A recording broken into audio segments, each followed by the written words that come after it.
Joel Kotkin. His website is joelkotkin, KOTKIN.com. His article, California's Inept Central Planners, is up on LarryElder.com. Here's what you say in your column, Joel. Quote, the idea that these policies, the list of newish blunders include such things as rent control measures, mandates for zero-emission homes, mandatory solar installations. Joe, I don't know if I told you this story, but a caller called one time and said that when Mayor Garcetti, the L.A. mayor, was considering raising the minimum wage, Mayor Garcetti asked a bunch of small business people to come into his office and talk about this. He said about 30 of us came. All of us, Joel, brought our P&L statements. And we all told him we operate on thin margins. We're going to have to raise prices. Inevitably, sales are going to fall off.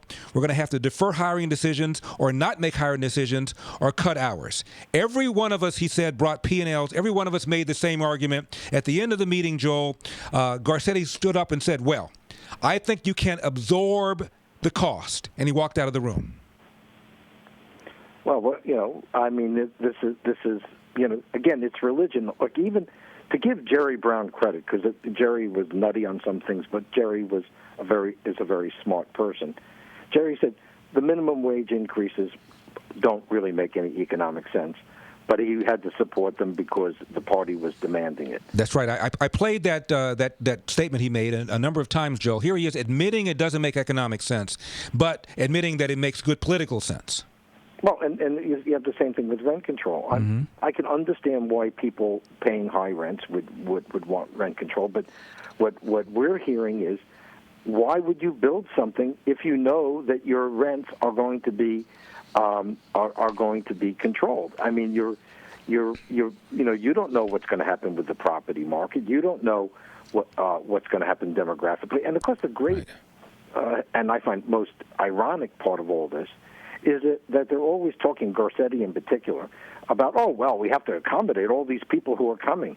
I don't know what planet he's living on, because L.A.'s losing population. The state of California had a net gain of 52,000.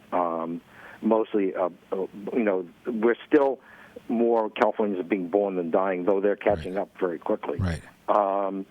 And so you've created this belief that there has to be this massive change in how we live because of all these people who are coming to, and the reality is they're not coming. And particularly what we're losing the people who would buy affordable single-family homes. That is, families, people who have children. Joe Kotkin, we have 15 seconds. How does this end? I think unfortunately it only ends when there's a financial crisis and the state has to make major changes.